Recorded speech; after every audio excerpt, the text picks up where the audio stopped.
Baik, kita masih bersama dengan Bapak Tesar. Beliau adalah Kepala Dinas Perdagangan dan Perindustrian Kota Banjarmasin.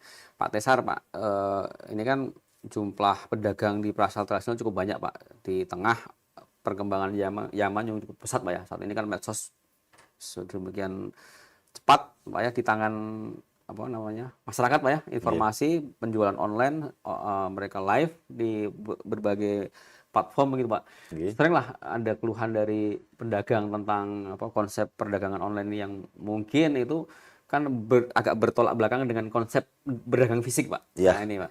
Ya, makanya tadi saya sampaikan di awal, kalau tidak salah itu ada peraturan Menteri Perdagangan nomor 20 kalau tidak salah, 20 atau 23 itu tahun 2023, yang mana di situ memberikan perlindungan kepada para pedagang yang ada di pasar-pasar tradisional. Ini kalau tidak salah hasil dari turunnya ke lapangan Bapak Menteri Koperasi kita, Pak Teten ya kalau tidak salah ya, ke Pasar Tanah Abang beberapa waktu lalu, sehingga dirapatkan antara lintas kementerian itu yang saya dengar. Akhirnya ada perubahan kebijakan untuk perdagangan via online itu mengikuti aturan-aturan yang sudah dirumuskan. Jadi kayak seperti di TikTok atau apa itu ya, itu yang biasa ada keranjang segala macam itu kan sudah dihilangkan ya. Nah, ini salah satu cara pemerintah untuk memberikan perlindungan terhadap para pedagang kita agar pasar-pasar rakyat yang ada di seluruh Indonesia, bukan hanya di Kota Banjarmasin, itu bisa terus bertahan. Kami juga memberikan himbauan karena memang sekarang cara berjualan orang kan berbagai macam ya, bukan hanya dari pasar tradisional saja, tapi mungkin dari rumah ke rumah, dari online tadi. Jadi kami memberikan masukan kepada para pedagang yang ada di pasar-pasar tradisional, itu berikanlah pelayanan yang terbaik kepada pembeli. Artinya keramahan harus dijaga. Terus juga cara kita berjualan, bertutur kata harus dijaga. Senyum juga harus dilebarkan. Senyum, sapa, salam itu juga harus dijaga ya. Terus juga kebersihan juga harus dijaga. Siapa lagi yang menjaga kebersihan kalau bukan dari pedagangnya sendiri? Terkadang kan kita melihat ada pedagang bawang yang mengupas bawang pada saat jam operasional pasar, terus kulitnya dibuang begitu saja. Itu kan tentu membuat pasar kita menjadi kotor, padahal jam operasional pasar masih jalan, Pak ya. Iya. Sehingga ini mengganggu para pengunjung untuk datang. Wah, pasar di situ kotor. Wah, pasar di situ mungkin karena ada sampah tadi, terus ada yang buang air segala macam, jadi becek. Ini kan membuat masyarakat menjadi sedikit enggan untuk datang ke pasar-pasar tradisional. Jadi tentu kita juga harus memperbaiki pelayanan kita kepada pedagang, agar kepada pembeli, agar masyarakat itu tetap mau berbelanja di pasar-pasar rakyat. Jadi konsep pembelian berulang tuh harus dijaga, Pak ya? Iya, harus dijaga itu. Jangan sampai kan sekali beli putus tiba-tiba gak mau datang lagi karena mungkin pedagangnya seperti ini seperti itu kan. Nah, itu harus dijaga. Padahal harganya bersaing sudah, Pak. Iya, padahal untuk masyarakat Kota Banjarmasin khususnya, di pasar tradisional itu harga barang jauh lebih murah dibandingkan di pasar-pasar modern ya. Dan di situ kan ada proses tawar-menawar. Dan yang terpenting kan ada akad. Saya beli, saya jual. Seperti itu. Untuk mensahkan. Tukar jual, Pak ya? Iya, tukar jual gitu kan. Jadi kami juga menghimbau kepada masyarakat Kota Banjarmasin, berbelanjalah di pasar-pasar rakyat yang ada di Kota Banjarmasin ya. Jangan hanya berbelanja di pasar modern saja gitu. Kita juga harus memberikan perhatian kepada para UMKM kita, kepada para pedagang kita yang ada di pasar-pasar rakyat. Dan yang lebih menarik, Pak, kalau di kayak Pasar 5, Pasar Suri Mampir baru, Pak ya, di sana tuh kan ada harga partai, Pak ya. Harga partai, dan kadang-kadang harga ecarannya juga dibagi rata, Pak. Jadi harganya murah. Sebenarnya murah memang, betul. Tinggal kita kan, Pak ya, jeli memilih di mana kios atau tokonya, Pak, di mana. Iya, betul sekali. Kami juga dalam beberapa kesempatan kalau seandainya ada datang ke pasar-pasar pada saat kunjungan atau pemantauan harga segala macam, kita terus mengingatkan kepada para pedagang untuk memberikan pelayanan yang terbaik, untuk menjaga kebersihan. Selain itu juga menjaga kerapihan dari komoditas-komoditas yang dijual agar tidak terlalu semrawut. Nah, itu kita sering memberikan masukan-masukan seperti itu. Terus ini Pak yang terkait dengan yang sangat masalah yang terkait dekat dengan pasar ya. Oke. Itu dengan masalah sampah. Itu kadang-kadang kan sampah itu itu kan perlu juga tekankan ke pedagang Pak supaya tertib membuang sampah gitu kan dan sebagainya. Itu apakah juga dalam pengawasan dinas juga nih? Ya, Contoh kayak misalnya pasar ini Pak, Pasar Kuripan itu kan sampah di samping itu kan sampai sekarang itu masih di tengah jalan tuh Pak, di pinggir jalan tuh Pak. iya, memang untuk sampah sendiri itu ada SKPD teknis yang mengelola ya, yang melakukan mengambil sampahnya Sampah Pak terus ya. mengantarnya ke TPA. Mm-mm. Eh, Kalau kita mau lihat Mm-mm. sampah yang dihasilkan pedagang itu tidak sebanyak seperti yang terlihat di tumpukan sampah di TPS. Oh, beda ya. Nah, Mm.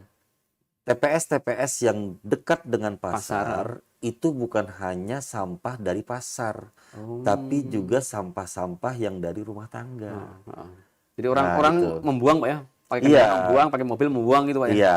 Dan kami untuk petugas-petugas kebersihan kami itu selalu kita ingatkan agar membuang sampah itu betul-betul di tempat sampah yang disiapkan. Kayak di Kuripan itu kan sebenarnya sudah tidak diperkenankan lagi untuk membuang sampah di sana ya. Sampai dikasih pot-pot bunga, Iya, tapi tetap di situ tetap jadi tempat pembuangan. ya itulah ya. Mudah-mudahan mindset masyarakat bisa cepat berubah gitu, bisa cepat menyesuaikan. Sampai dijadikan tempat parkir tuh. Ya, itu kan memang sudah dilarang untuk membuang sampah di sana. Makanya petugas-petugas kebersihan kita itu kita arahkan untuk membuang sampah di TPS yang di ex pasar buah ya, yang di dekat pasar Kesatrian itu, pasar Ayani. Kita selalu arahkan ke sana untuk membuangnya. Makanya Pak Wali Kota Banjarmasin saat ini sudah memerintahkan SKPD teknis terkait untuk memasang CCTV dan mungkin akan diberlakukan punishment ya kepada masyarakat yang membuang sampah di sekitaran kawasan Pasar Kuripan khususnya. Sama seperti di Pasar Antasari juga itu bukan hanya sampah pasar, tapi itu menopang sampah beberapa kelurahan di sekitar Pasar Antasari. Tapi numpuknya dekat pasar Pak ya. Numpuknya di pasar bukan dekat pasar lagi. Kesannya itu dari sampah Kesannya itu pedagang. adalah sampah pasar, padahal itu juga pasar rumah tangga. Tapi tidak masalah karena memang pemerintah kota ini sebenarnya satu kesatuan ya, tidak mengkotak-kotakan antara dinas segala macam karena memang kita pemerintah kota Banjarmasin tidak ada mungkin ya atau mungkin hanya sedikit TPS yang ada di jalan-jalan, lebih banyaknya di dalam kawasan pasar ya tidak masalah. Yang penting kita menjaga batasan untuk masyarakat membuang sampah, terus juga menghimbau untuk membuang sampah pada waktu yang ditentukan agar tidak mengganggu jam operasional pasar. Betul Pak. Pak, nanti untuk tahun depan ya, tahun ini ada rencana kenaikan target Pak? PAD Pak? Untuk target PAD sendiri, Dinas Perdagangan dan Kota Banjarmasin melalui sektor penerimaan retribusi pelayanan pasar itu di tahun 2024 naik kurang lebih 200 juta. Dari awalnya 2023 8,8 miliar, ini naik jadi 9 miliar. 9 miliar. Nah, jadi kami berharap juga kawan-kawan pedagang bisa berpartisipasi aktif untuk membayar retribusi pelayanan pasar ini. Kalau dari kalkulasi Pak ya, di atas kertas sebenarnya target itu akan terpenuhi Pak ya? Akan terpenuhi dengan kita melakukan penagihan tunggakan. Akan terpenuhi. Tapi kalau seandainya dilihat dari jumlah kios yang ada, terus dimasukkan rumus bagaimana di dalam Perda nomor 6 tahun 2020, panjang kali lebar kali tinggi kali kelas pasar, itu sebenarnya tidak sampai 9 miliar potensinya. Tapi alhamdulillah kan tahun-tahun sebelumnya kan masih ada tunggakan ya dari 2013, 14, 15, 16. Nah itu terus kita lakukan penagihan, kita lakukan pendekatan kepada para pedagang untuk mau berkenan melakukan pembayaran tunggakan. Selain juga mereka harus membayar yang tahun berjalan. Sebenarnya yang prioritasnya tahun berjalan atau tunggakan sebelumnya Pak? Dua-duanya prioritas. Enggak, misalnya suruh milih Pak. Misalkan duit itu prioritas yang mana dulu? Sebenarnya kalau misalnya adanya segini misalkan, itu yang mana dulu Pak? Itu tergantung dari kawan-kawan petugas di lapangan ya. Kita biasa pakai perasaan. Iya, saya selalu Jadi menyampaikan ada kepada regulasi, ada kawan-kawan. perasaan, Pak ya. Iya, selama kita tidak melanggar regulasi ya. Mm-mm. Nah, mereka tetap para pedagang tetap harus membayar tunggakan. Mereka juga harus membayar Tahun berjalan. retribusi tahun berjalan. Heeh. Ya, kalau seandainya mereka memang ingin membayar yang tahun berjalan saja silahkan. Tapi kita terus melakukan himbauan untuk tetap melakukan pembayaran yang tunggakan dengan skema cicil tadi. Mm-mm. Dengan skema cicil 6 bulan. Kalau seandainya memang eh, dalam waktu bulan pertama dia membayar cicilan masih terasa besar, itu masyarakat pedagang bisa menyampaikan surat permohonan lagi untuk keringanan tunggakan. Mm-mm. Nah, jadi seperti itu. Jadi yang 5 bulan sisanya itu kita bagi lagi menjadi 6 bulan. Oh. Karena kan batas waktunya kan 6 bulan nih cicilannya. Jadi kita tidak bisa lebih daripada 6 bulan, 1 tahun, misalnya 2 tahun tidak bisa. Nah, jadi setelah mereka bayar lagi 1 bulan, tinggal 5 bulan, kita perpanjang lagi jadi 6 bulan. Sampai akhirnya mereka lunas. Lebih efektif pedagang itu naik ke lantai 2 pasar 5 atau jemput bola pakai mobil, Pak? Dua-duanya kita lakukan pelayanan. Heeh. Di atas kita lakukan pelayanan untuk pelayanan pembayaran retribusi, penerimaan pembayaran retribusi. Di mobil juga kita siapkan 2 mobil untuk menyambangi pedagang-pedagang yang jauh dari tempat penerimaan retribusi kita di Pasar Baru Permai. Seperti Pasar Telawang, Pasar Teluk Dalam, itu setiap hari ada yang mobile. Mobil kita ada 2 untuk tagihan keliling itu. Jadi mereka nggak perlu jauh-jauh ke Iya. pasar 5 Nah, lantai itu 2. hanya untuk membayar tahun berjalan. Tapi kalau seandainya untuk membayar tunggakan, itu mereka harus bayarnya di lantai 3 Pasar Baru Permai. Oh, karena sistemnya di situ, Pak ya. Iya. Pak, ada lah Pak rencana nanti atau sudah dilaksanakan misalkan bagi yang pedagang yang tertib nih, Pak, atau yang paling nunggak terbanyak itu dikasih reward. Nunggak terbanyak dikasih reward gitu ya. Atau yang paling tertib, Pak, Eh, ke depannya atau sudah dilaksanakan atau belum, Pak? Memang kemarin sempat ada pemikiran seperti itu, tapi kita masih mempelajari terkait dengan regulasinya, walaupun kawan-kawan dari SKPD lain yang penarik pajak itu sudah memberikan reward ya kepada wajib pajak yang membayar secara tertib segala macam.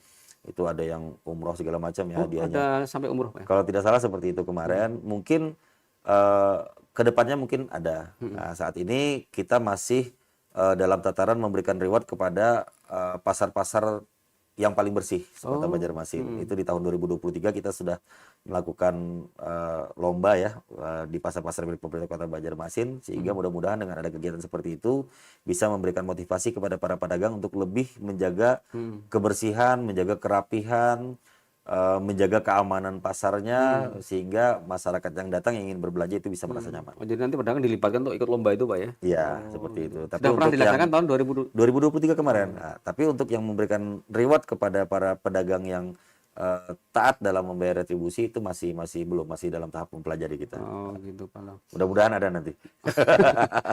Baik, Pak Tesar, kita nggak terasa sudah 1 jam berjalan kita ngobrol-ngobrol masalah pasar.